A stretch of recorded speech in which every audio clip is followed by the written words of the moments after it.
Well, what a surprise! Summer of Pain has been released, so a lot of you know already. This is dropped in, and the particular boss is pretty fun. There's a few things to go over with this that's important to say, and as well kind of look over how the event works, because there have been a few questions from people about Summer of Pain, and especially the structure of it and how it works and stuff. So each week there's going to be a new champion to face off against. I've been having fun using different types of champions. If you're good at Quake, this will be the one for you. You can do She-Hulk, but the rotations are something to kind of you've got to be on point with understanding your rotations of that. Essentially, anything that does a slow debuff will be able to counteract this week one. I don't know if I'll make a video week in, week out about each boss, especially if I've got some good counters to this, and I've got some good counters. People who use Dragonman, Massacre. I always get those two mixed up. Massacre. I used Massacre. It was all right. I did find a few times that maybe it wasn't the right rotation for me, and I did play about with the likes of Red Guardian and found that was a little bit fun to take off against this. So yeah, that's just like week one and champions used. But look, if you've got a Quake, you're good with Quake, you might be good for this. But the champion just throws around with those rotations of those passive unstoppables that just get a little bit annoying after a time, and you're effectively, when you get down to the furthest 25%, then you've got that very, very nice unblockable finale. That means that the enemy's going to be unblockable, and it's going to be a little bit frustrating. But if your intercept game is there, then that's cool. But if you've got Quake, you don't need to worry about this. And Dragonman, yes, is an amazing example for this. I'd love to use a Dragonman if I had him. I think it's the one thing to mention with Summer of Pain is, if it feels like it's annoying now, it may be the case that the following week, like week 2, we'll actually have something that's a bit more, not doable, but maybe you'll have the right counter. Because if Kabam produced content week in, week out, that was Quake is the only option to have more of a easier counter, or even at least having again, I'm talking about easier counters, not to say because anyone would say, oh, use any champion, but it's like if Quake is the option week in, week out, then Kabam have failed in producing something that is allowing you to use your roster, the breadth of your roster, and fine-tuning and stuff like that. So that's just my 2 cents on the matter. Let's have a look at some of the rewards, because that's the most important thing, is the reward side of things. And in your solo, Summer of Pain, you kind of got tokens in order to get to certain levels. So the tokens, which says here, is that you points for the first completion of each Summer of Quest path, points for completion of each Summer of Pain objective. So as it stands at the moment, I want to assume that I have 2 in this, but even though it doesn't really say that, or it says 2 points to next level, there's multiple levels to get to certain points, and especially with as it says here that the you'll need to reach reach 10,000 6-star shards. That's nice. 15,000 6-star shards. Oh god, that's 2 6-stars, a 6-star nexus, another 6-star nexus, and then it goes up and up and up. Now, what are these right here? These are 6-star Nexus Crystal Selectors.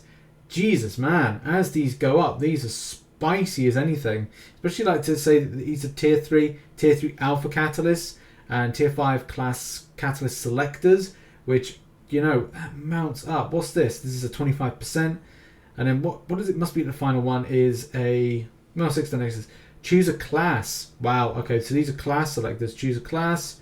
Nice. God damn. Very, very spicy, and especially at the end, Tier 6 Basic Catalyst. Wow, okay. That's some nice rewards to see. That is some nice rewards to see. And again, Kabam have done some kind of a little bit of a clarification on this, if anybody is indeed interested with information here. Each week for 9 weeks, a new fight will be featured, and the previous week's fight will be removed. So don't miss a week of punishment. To further increase the difficulty starting from the 4th week, the fights will also have difficult solo objectives for you to try and overcome. Oh, God's sake. This is good. Look, I'm not going to quibble at this. I probably won't be able to do some of the stuff that will be part of the objectives, because it'll probably be either use X type of champion, maybe at X rarity, and maybe that's the thing that will kind of restrict the extent of how much, say, I personally can go for, because, you know, I'm not on, you know, MSD's level, and that's going to be, you know, good for people in the, you know, the solo competitive scene for that, or solo skilled people. And that's the thing about the game, like, it does kind of detract away from, like, you know, what is fun to what is skilled. And if you're feeling frustrated because you're not, like, super skilled, then I don't know what to say. But this is Summer of Pain, and it does exactly what it says on the tin. The final challenge will go live on August 18th and feature horrific highlights from the previous weeks, all leading up to a fight that has likely haunted your dreams before. Since we're feeling charitable, that challenge will remain open for 2 whole weeks. Wow. How generous of you. How nice. So yeah, I mean, it's going to be a situation. It is what it is. It's going to be good for a lot of people, and I think that's great for the solo skilled scene. But what is to be gained from all the pain? 1 gold. You want more? Fine. As you win fights and complete the solo objective, I mean, we've seen that. Yeah, you get those things there. That means you won't receive any rewards along the way, but at the end of Summer of Pain, you'll receive rewards based on how many points you earned from each one. This means that there's gonna, if you kind of like done really well, you're gonna have massive super videos on this. So yeah, look out for that.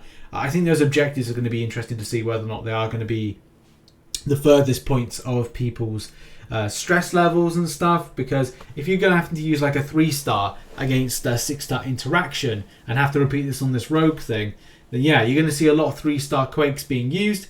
I don't even have a 3-star Dragonman to even give it a go for some of the rotations that I'd need in order to have a chance. But you know, it is what it is, and yeah, we'll see what happens in 2 weeks' time when these objectives go live, and whether or not inflate stress levels. But this is going to be interesting for players. This is going to be, so I'd say, sort of fun to a degree. I mean, what are your thoughts so far on this from the first iteration? Are you worried about week 2? Do you think that this might be something that you'll just use UnitMan and invest in?